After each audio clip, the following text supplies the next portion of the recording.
Palpitar Estéreo presenta En Galas Musicales entrevistas, anécdotas y sus canciones, con la conducción de Albeiro Jaramillo Aponte. Nuestro invitado especial en el día de hoy, en Galas Musicales, desde España, nos acompaña Pablo Abraira.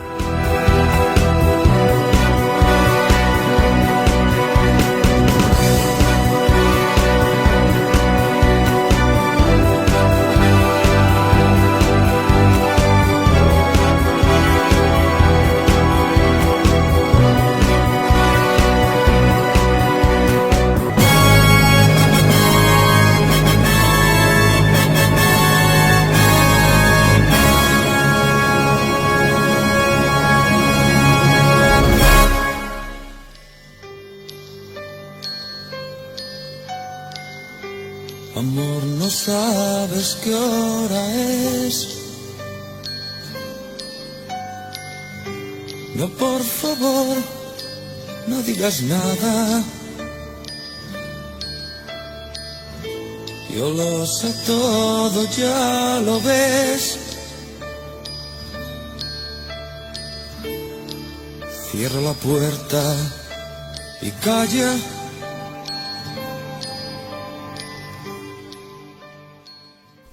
Amigos y amigas, ¿qué tal? Les habla Albeiro Jaramillo Aponte. Hoy tenemos un invitado de lujo, nada más y nada menos que el maestro Pablo Abraira. Y le damos la bienvenida aquí a Palpitar Estéreo. Maestro, muy buenas tardes. Muy buenas tardes, Albeiro. Muy buenas tardes. Algo que me pareció muy curioso fue su nacimiento. Todos nacemos en hospitales, pero Pablo Abraira nace en un taxi un 1 de julio. Sí, la verdad es que no sé yo por qué tenía tanta prisa, pero parece ser que, bueno, se dio la circunstancia puntual de que donde estaba el coche mi padre no podía sacarlo y entonces, tomaron un taxi para ir a la maternidad aquí en Madrid y yo parece ser que tenía como mucho interés en saber de qué iba todo esto, mi curiosidad, y me hizo que naciese en el taxi de forma un poco prematura. Maestro Pablo, ¿qué hay de cierto que su madrina lo llevaba a los conciertos de música clásica? Pues sí, mira, hay dos cosas que realmente, mi madrina vive, por supuesto, y hablamos con frecuencia, y son dos cosas que tengo que agradecerla de forma muy especial. Una fue que desde aproximadamente de los 7 años, me llevaba a los conciertos de música clásica que se celebraban en el Monumental, y me llevaba los domingos por la mañana. Tengo que confesar que en algún momento, con esas edades, con 8 años, con 9 años, había veces que no me apetecía, pero es algo que le agradeceré enormemente, porque yo creo que fue precisamente en esos eventos donde descubrí las emociones que podía transmitir la música. Son cosas que puedo evidentemente expresar y entender a posteriori, pero lo que sí es cierto es que de pronto, oyendo ciertos conciertos, pues me emocionaba muchísimo y descubrí eso, el lenguaje de la música. Y la otra cosa que le agradezco a ella fue el amor que despertó en mí por la naturaleza, porque con muchísima frecuencia me llevaba, nos íbamos por el campo y paseábamos por el campo y hacíamos, no montañismo así, pero sí teníamos nuestras experiencias. Y la verdad es que es algo que también le agradezco a ella y la sigo agradeciendo a día de hoy, claro. ¿Podemos decir que esto le sirvió en parte para su formación musical, maestro? Sí, claro, digamos que eso fue mi primera experiencia. Luego ya en el colegio formé parte de la escolanía del colegio, que era con los jesuitas, y allí estuve en la escolanía y luego pues a partir, yo creo que desde los 13 años o 14 años, con los compañeros del colegio, pues evidentemente era la época esa en la que la música era vital, y entonces hicimos nuestro primer grupo de forma absolutamente rudimentaria con las posibilidades que teníamos. Quiero decir, el que tocaba el bajo, pues tocaba el bajo porque le había quitado 2 cuerdas a la guitarra para que tuviese 4 cuerdas. Pero de forma un poco rudimentaria, para ahí empezamos nuestra aventura, sí. Y ya me he mantenido en contacto siempre, toda mi vida, con la música. y afortunadamente me sigue emocionando lo mismo que me emocionaba de pequeño, pero además hoy con la gran ventaja de que evidentemente comprendo mucho más y entiendo mucho más y tengo la capacidad de disfrutarla tanto como la disfrutaba cuando era pequeño. Ahí me he mantenido absolutamente inamovible. Creo que es una forma de comunicación excelente. Yo diría que es... fíjate que es una de las pocas manifestaciones artísticas en las que no se necesita la voluntad como para que lo que es en sí la obra ejerza una influencia, porque bueno, pues es vibración, es sonido, viaja en el espacio.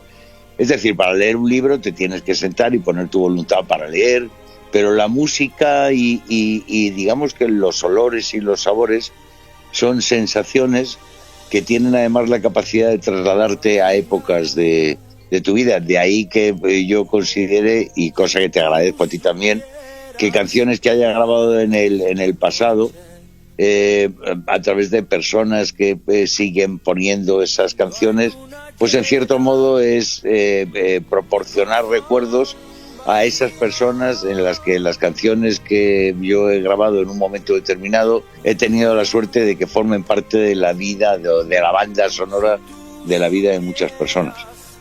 Se aparta de sus proyectos musicales debido a cumplir, como todo ciudadano, con el servicio militar. ¿Fue duro adaptarse a esa experiencia, maestro?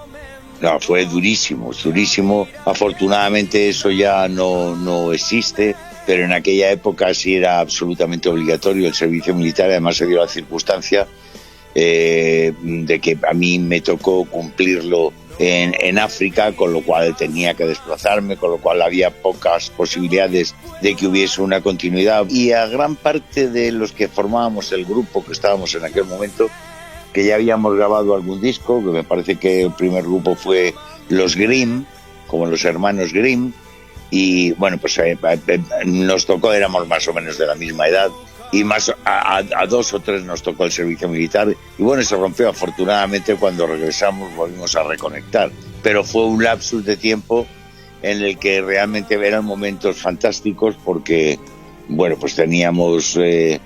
además se habían dado la posibilidad, había un batería suizo que se llamaba Tommy y un bajista que era inglés que se llamaba Mario, y en aquel momento teníamos un grupo que era bastante vanguardista, y bueno, pues aquí todo aquello se vino un poco al traste por esa circunstancia. Así que bueno, la verdad es que no tuvimos más remedio que hacerlo. Y luego ya, bueno, cuando realmente es lo que te gusta, de una forma u otra vuelves a conectar. Y además yo creo que lo de los tiempos pasados nunca han sido mejores. Lo mejor siempre creo yo que está por venir. Yo soy de la teoría que el pasado es el pasado, es lo que ha configurado nuestro presente, pero lo que hay que intentar por todos los medios es vivir el presente y olvidarte un poco del pasado que ya fue, y despreocuparte, o al menos no preocuparte demasiado del futuro, porque ya llegará. El futuro lo configuras con lo que haces hoy. Así que tratar de vivir en armonía con el resto de los seres humanos, intentando ser fiel a ti mismo, ser honesto, y ahí andamos intentándolo, y la verdad es que sí me siento una persona bastante afortunada en todo ese contexto. Totalmente de acuerdo con usted, maestro. Lanza su primer vinilo O Tú o Nada, alcanzando a ser número 1 en ventas. ¿Se llegó a imaginar que este tema tendría tanto éxito, maestro? Ni remotamente. Yo había grabado ya discos con grupos, había grabado tres discos, eran lo que se llamaban singles en aquella época. No llegamos a grabar ningún álbum de 10 canciones, 12 canciones, pero lo primero que grabé efectivamente fue O Tú o Nada, y no es que no me lo imaginé, es que ni remotamente podía imaginármelo. Aquello fue una tremenda sorpresa, agradable sorpresa. Tardé en comprenderlo, porque yo siempre he creído que la música me ha vivido a mí en sus circunstancias. Coincidieron diferentes situaciones, pues fue la canción, el momento, la compañía discográfica, el productor. Yo me imagino que algo aportaría en todo ese collage de situaciones, y la verdad es que sí fue un número 1 que me permitió, establecer contacto con mercados que desconocía antes. Y aunque de todas las formas, aunque yo estaba cantando en solitario, que era lo que en aquel momento se llevaba, más que lo de los grupos, yo en mi trabajo siempre lo tuve interrelacionado con la mayoría de los músicos que habían tocado conmigo en grupos anteriores. Es decir, pues Larry Martin, que desgraciadamente nos abandonó, era un gran batería de jazz y era la batería estaba conmigo en el grupo, y durante muchos años estuvimos trabajando juntos, a pesar de que yo había grabado en solitario. Yo creo que a la hora de subirse al escenario es importantísimo el que haya esa conexión, al margen de la musical, una conexión humana. Yo sé que tú has entrevistado, porque he oído la entrevista de John Parsons. John Parsons trabajó en mi último disco y bueno, pues es el placer de trabajar con gente que además que aporta todas sus emociones con la música. Además he tenido la gran suerte siempre de que todos han sido excelentes personas que me han aportado no solamente musicalmente, sino humanamente. Sí, señor, y desde aquí le mandamos un saludo a John Parsons. Un abrazo enorme le mando a él y a María. John es, insisto, además de un grandísimo, de los grandes de verdad, músico, como ser humano es alguien tan especial que, vamos, recordarle siempre me produce sensaciones agradables. Ahora hablemos de su segundo sencillo, Gavilano Paloma, de Rafael Pérez Botija. Sí, eso fue, pues mira, cuando tienes un éxito, hay veces que, bueno, eso genera una cierta, bueno, es un éxito, pero normalmente el reto está en tener una segunda canción. Y yo tuve la gran suerte, a pesar de que la compañía con la que yo trabajaba era una compañía nacional, es decir, no era una compañía multinacional, pero sí me dio la posibilidad ya de asentarme un poco, tener mi pequeño hueco en el mercado y tener la posibilidad de conocer pues otros países, otras personas, y eso lógicamente te abre muchísimo la cabeza. Insisto, siempre insisto en ello, que al margen de musicalmente, como ser humano, yo creo que el hecho de viajar, conocer otras personas, otras culturas, también te hace crecer como persona. Entonces, por eso le estoy tan agradecido a Gavilano Paloma, porque me hizo conocer muchísima gente, me hizo conocer muchísimos países, y por supuesto le estoy tremendamente agradecido a Rafael Pérez Botija por su acierto y su genialidad, ¿no?, con la canción. De hecho, esta canción fue grabada por dos grandes de la música, José José y Miguel Gallardo. Bueno, Miguel yo no sabía que la había grabado. Miguel además era amigo mío, pero quien sí sé que la grabó, y además sé que también fue un gran éxito en México, porque yo iba con frecuencia a México, y bueno, pues yo cantaba también, cantaba Gavilano Paloma, pero yo era Amor Marinero, Pólvora Mojada, O Tú o Nada, pero realmente yo sabía que en México Gavilano Paloma es una canción que había grabado José José, y que por circunstancias especiales parece ser que José llevaba tiempo sin grabar, y Gavilano Paloma fue un poco como un espaldarazo para situarle de nuevo en el mercado. Yo conocí a José José en México, nos vimos, y me alegré muchísimo de que, bueno, de que la canción le diese esa oportunidad. Después viene otro éxito suyo, maestro, Pólvora Mojada, exitazo. Sí, fue allí, la verdad es que fue una serie de canciones que todas ellas estaban más o menos dentro de las mismas. Era cuando la música, fíjate que yo creo que venía de la música mucho más sajona, pero en aquella época lo que funcionaba eran los cantantes en solitario, y había una gran influencia de la música italiana. Y entonces, bueno, pues la verdad es que de esas cosas que fue un acierto esas canciones. Y bueno, yo lo que pasa es que, claro, yo lo veo siempre como el pasado, algo a lo que le estoy tremendamente agradecido, pero es como para una persona que ha escrito un libro volverse a leer su libro. En lo que siempre ando desde, bueno, en la actualidad, hoy en día, es intentando hacer cosas nuevas, componiendo, estudiando, porque eso es lo que te mantiene vivo. Si realmente tu única pretensión es vivir de los recuerdos, pues es un poco, yo la música es lo que me mantiene vivo, pero me mantiene vivo todo aquello que hacemos nuevo.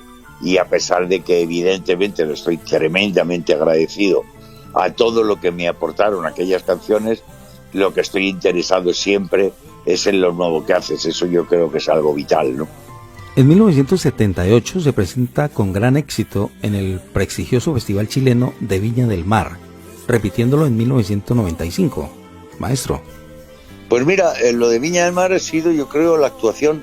Bueno, hice otra por Galicia también, que había como 60.000 personas, pero a la vez yo creo que he actuado para más público fue en Viña del Mar, y tengo que reconocer que fue algo súper especial, y siempre lo digo porque es verdad. Pero al margen de la canción, fue en ocasiones, mira, cuando te subes al escenario, yo creo que la historia no es solamente la música, sino la música es el vehículo, pero es un rollo energético. Yo creo que tú tienes que transmitir tu energía desde lo más profundo de tu ser, de verdad. Quiero decir que no es una cuestión estética, sino también es emocional, y eso es una cuestión recíproca, es decir, que eso hace que también la gente transmita. Y ahí en Viña del Mar se produjo una situación tan sumamente mágica que yo, que sigo yendo, mira, pues cuando empezamos con la pandemia, que aquí en España, si mal no recuerdo, fue como el 13 o el 14 de marzo del año pasado, yo regresaba de Chile el día 4 de marzo y sigo manteniendo un vínculo súper especial con Chile, haciendo giras con frecuencia casi anualmente. Hay países con los que establecí un contacto muy especial, y creo que Viña del Mar fue precisamente mi vínculo con Hispanoamérica. También forma parte del musical Lobby. ¿Con cuáles artistas compartió escenario? Sí, ahí estuve con Pepe Robles, que era el cantante y guitarrista de un grupo que se llama Los Módulos, con María Lar, con María Beranes, con Teddy Bautista, que fue presidente de la Sociedad General de Autores y además fue el cantante de Los Canarios. Bueno, había muchísima gente, y ahí pues fue algo también, parece que todo lo que cuento, a lo mejor es que yo lo he convertido para mí en algo mágico, pero lo vi, a pesar de que realmente desde un punto de vista de proyección y como teatro musical no tuvo una gran repercusión, pero sí fue una experiencia fantástica, y además, en cierto modo, me permitió que luego tuviese la posibilidad de hacer otros musicales, como fue Evita, que hice de giras, donde estuve pues en Colombia. Bueno, estuvimos con Evita, hicimos gira desde Estados Unidos hasta Chile, exceptuando Argentina por razones obvias, tampoco era el momento Alfonsín y tal. Bueno, pues era un tema más delicado, a pesar de que luego sí se llevó la obra, pero en aquel momento no. Y a consecuencia de Evita luego vino Jesucristo Superstar. Quiero decir que han sido cosas que todo viene, en la vida todo viene hilado. Así que, y aquello musicalmente, aparte de que había hecho cosas mucho más aficionadas, pero Lobby realmente sí fue una cuestión que tuvo una proyección, insisto, desde un punto de vista personal, y hizo que me llamasen también para hacer lo de Evita y Jesucristo, etcétera. O sea que estuvo bien. Maestro, ¿fue difícil interpretar o meterse en el papel del Che Guevara? Y si tenían algo en común, Evita Perón y el Che Guevara. Bueno, realmente el Che el personaje del Che era un personaje, parece que Weber y Rice siempre hicieron un poco, crean la contra, es decir, en el caso de Jesucristo era Jesucristo y Judas, y en el caso de Evita, pues yo creo que Evita y el Che Guevara no se conocieron nunca, entonces el papel que venía más o menos a hacer el Che Guevara era un poco la conciencia de Evita. Entonces realmente no había que interpretar el Che, si bien ibas caracterizado estéticamente como el Che, pero realmente lo que hacía el Che en esa obra era ejercer un poco la función de conciencia de Evita. También interpreta a Jesús de Nazaret en la obra Jesucristo Superstar. ¿Cómo se sintió interpretando ese papel, sabiendo que anteriormente lo había hecho Camilo VI? Pues mira, la verdad es que yo el primer musical que vi en mi vida fue Jesucristo Superstar de Camilo VI, y me pareció algo absolutamente espectacular. cuando hice ese papel, pues realmente yo mantuve una buena relación siempre con Camilo. Es más, de hecho, le visité. Es más, siempre lo cuento como hecho anecdótico. Las sandalias que yo utilizaba cuando hice Jesucristo Superstar, me las regaló Camilo, que eran las suyas, y me dijo, toma, te las regalo. Y fueron las que yo utilicé. Entonces, bueno, eso sí es un personaje. Aparte que nunca se pretende interpretar, digamos, la parte trascendente de Jesucristo, sí la parte humana de Jesucristo, y eso sí requería una tremenda energía, y había momentos que era absolutamente agotador porque había que poner absolutamente todo, y realmente pero lo recuerdo como algo fantástico, una experiencia fantástica en mi vida. En parte también le ayudó su físico, maestro, ya que tenía sus rasgos parecidos a Jesús de Nazaret. Bueno, fíjate que eso yo creo que fue un poco el motivo por el cual se hizo Jesucristo en aquella época. Fue porque de pronto, cuando yo daba las ruedas de prensa, pues recuerdo, pues se decía en Venezuela, en Colombia, en Perú, en los sitios donde hacíamos, siempre me comentaban la broma de mi parecido con Jesucristo, así con el pelo largo y las barbas y tal. Y entonces yo creo que eso fue lo que invitó un poco a los productores a poner en marcha el musical de Jesucristo Superstar. O sea que sí, hombre, no se sabe realmente, no parece que Jesucristo fuese muy rubio, en principio por su origen, por donde vivía y demás. Pero bueno, sí es un poco la imagen que tenemos de las estampas, pelo largo, la barba. Y sí, la verdad es que, bueno, me imagino que eso sería un poco algo decisivo a la hora de hacerlo. Pero realmente lo que requería Jesucristo, me refiero al personaje de Jesucristo, era una implicación emocional tremenda. Si no, es imposible hacerlo. Maestro, tenía muchas admiradoras. Bueno, ya sabes lo de la fama, cuando te oyen, te ven, sales en los medios, pues siempre en líneas generales siempre se tiene, en aquella época también era mucho lo de las fans y tal. Bueno, pues yo creo que hay gente que tiene un grato recuerdo de aquella época. Siempre te llega alguien que te dice, oye, pues yo estaba enamoradísima de ti, o eras mi amor platónico. Bueno, pues todas esas cosas que habitualmente ocurrían antes y siguen ocurriendo hoy en el día de hoy, creo. Dicen las fans que lo que más le llama la atención de Pablo Abraira son sus ojos verdes. Bueno, sí, en la familia, en líneas generales, la mayoría teníamos los ojos así claros. Y bueno, pues sí es algo, pero vamos, no es algo que yo nunca me lo creí del todo, ¿eh? Esa parte es una circunstancia que no fue, bueno, me imagino sería un factor posiblemente interesante a la hora de triunfar, pero realmente, mira, siempre tuve presente un concepto, y es el hecho de mis padres me enseñaron en principio a respetar a los demás, pero sobre todo mis padres me dijeron, mi padre concretamente me dijo algo que yo creo que fue una cuestión muy sabia, que fue el hecho de decir, cuando se crea un personaje, que es normalmente algo que se genera a través de la fama, del poder, etcétera, bueno, pues hay que ser muy prudente, porque el personaje que se genera se puede llegar a comer a la persona, y entonces hay que estar muy alerta, porque realmente uno debe seguir siendo la persona que ha sido, y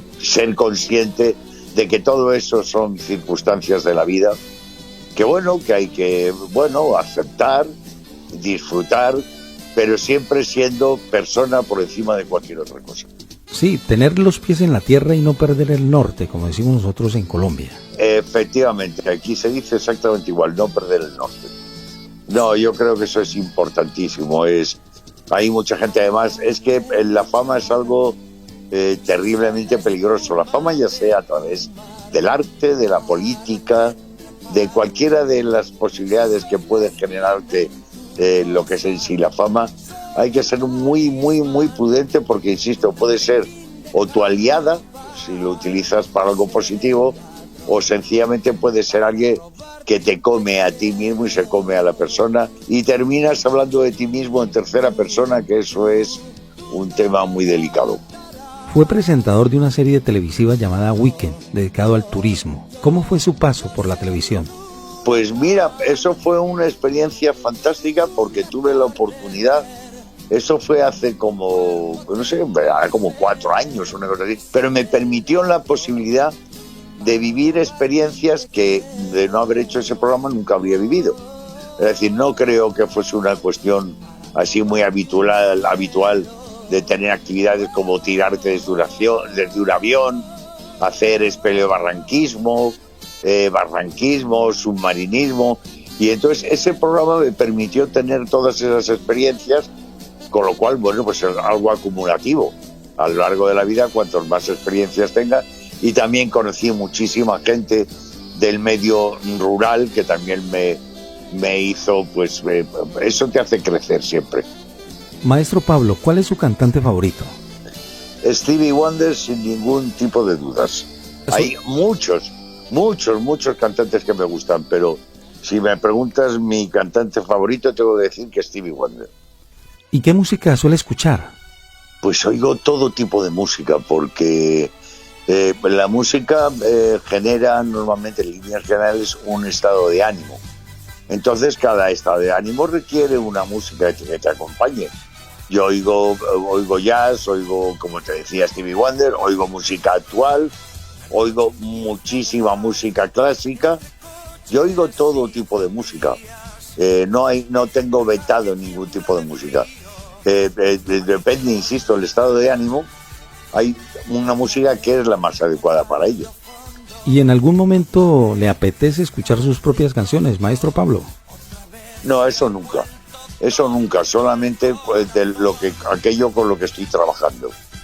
Pero con lo que he hecho anteriormente no. Además es que soy especialmente crítico, con lo cual siempre, hasta yo diría que casi me desagrada.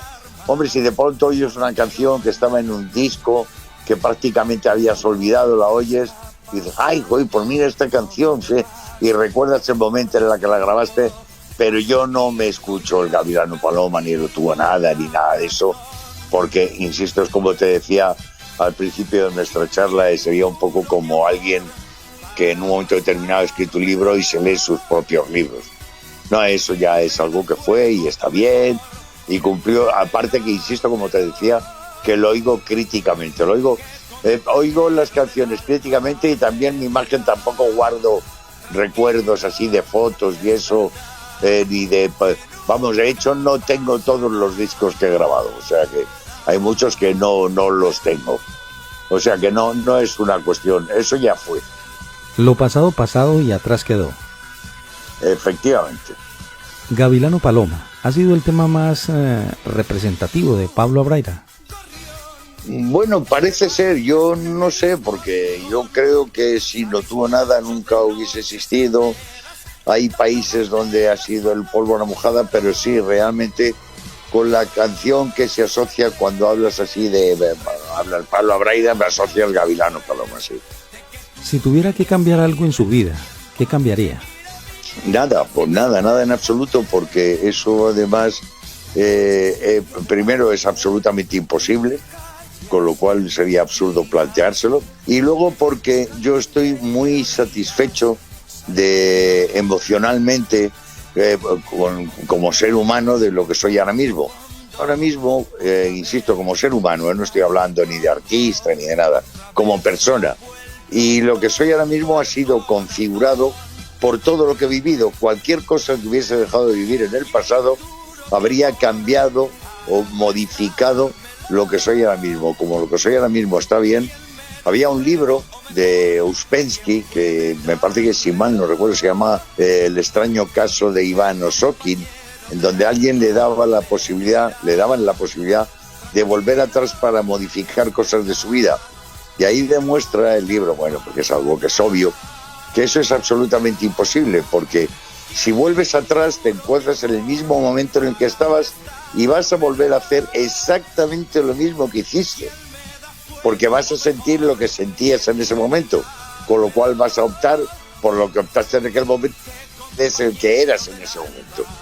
Con lo cual eso, lo del pasado ha sido el pasado, e insisto que eso ha configurado lo que es el presente y está bien, no pasa nada. ¿Que me he equivocado? Evidentemente, pero eso es parte del aprendizaje, ¿no? Uno se tiene que equivocar para modificar cosas. Bueno, maestro, ya para terminar, déjeles un mensaje a los oyentes de Palpitar Estéreo. Pues mira, lo primero es darte las gracias a ti por esta posibilidad y por esta charla. Y luego decirle a todos los demás que a pesar de estos momentos que estamos viviendo, evidentemente, que son momentos convulsos con el coronavirus, con todo esto que estamos viviendo de los confinamientos, de las paranoias y todo esto, decirles que ojalá nos sirva todo esto como para hacernos recapacitar un poco sobre qué podemos mejorar nuestra vida y la de los demás, la de gente que está a nuestro alrededor. Y darte las gracias a ti y mandar todo mi cariño a ti y a todos los oyentes que nos estén escuchando. Bueno, maestro, gracias por aceptar la invitación a Palpitar Estéreo y gracias a María Parson, que hizo posible que esta entrevista se diera. Efectivamente, ya le hemos mandado antes a María un beso cuando se lo hemos mandado a John e insisto, muchísimas gracias a ti, Albeiro, por darme la posibilidad de tener esta charla. Encantado, además. Muy amable, maestro. Que el Señor lo bendiga y lo siga prosperando. Exactamente igual para ti. Muchísimas gracias. Era el maestro Pablo Abraira, aquí en los micrófonos de Palpitar Estéreo. Lo toma, Gavilano, paloma, pobre tonto, ingenuo charlatán, que fui paloma por querer ser gavilán. Amiga, hay que ver cómo es el amor, que vuelve a quien lo toma. Gavilano, paloma.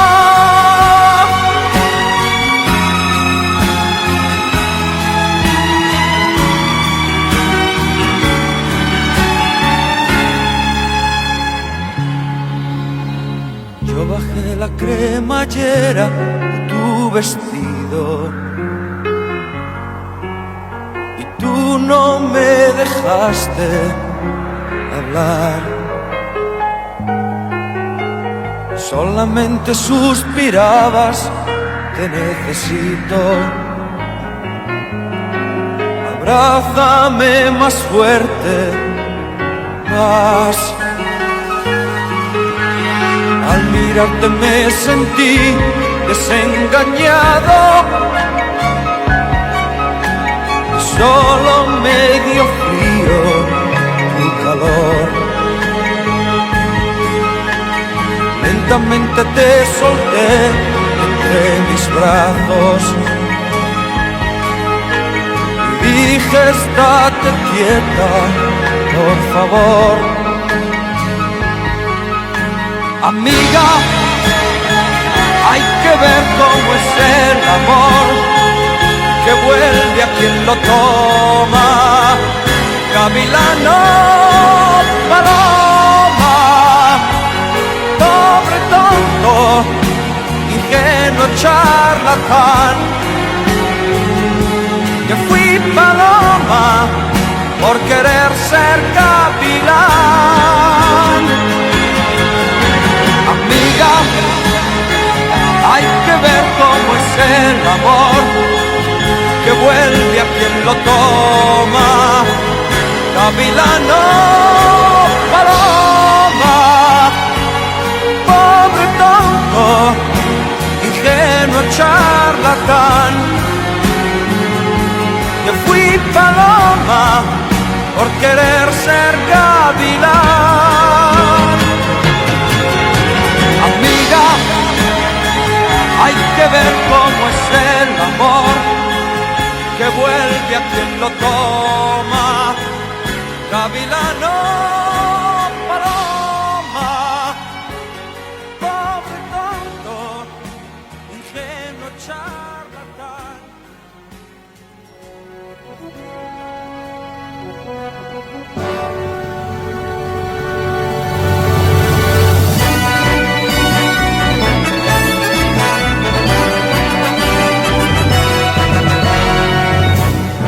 Palpitar Estéreo presentó Galas Musicales, con la conducción de Albeiro Jaramillo Aponte.